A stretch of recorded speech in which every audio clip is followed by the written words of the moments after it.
have some disappointments? Should investors prepare for that? Well, I'm not preparing for it. I think everybody sort of knows what is wrong. Rates have come up, housing has come down a bit. You know, the trading activity is a little slower.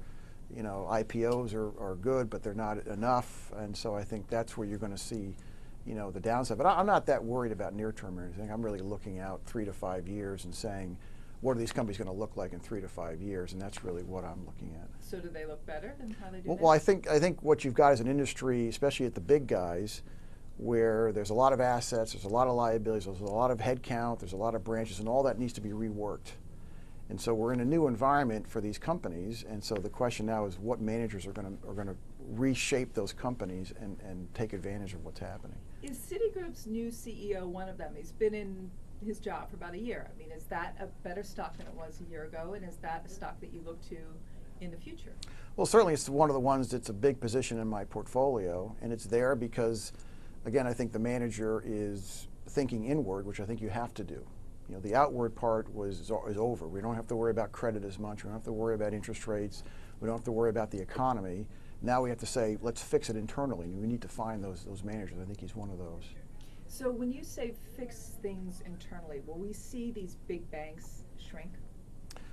Well, there's a lot of things they could do. They could shrink. They could break up, like Ma Bell did. Should they? Well, I think it's a possibility. I mean, it's really a question of whether we can make money doing it. Yeah.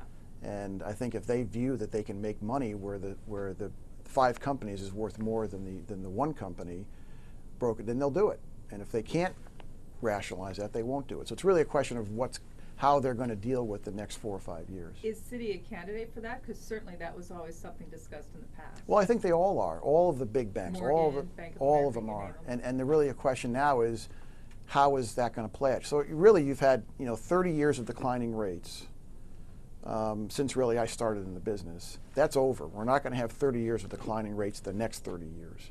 So the world has changed for them. The regulatory cycle is much different, and it will stay much different, in my opinion. Capital, the Basel rules are coming in. There's going to be higher capital requirements, and the economy has changed. How people spend money, how they invest money, how they borrow money has all changed, and so they have to rebuild their businesses around this new reality.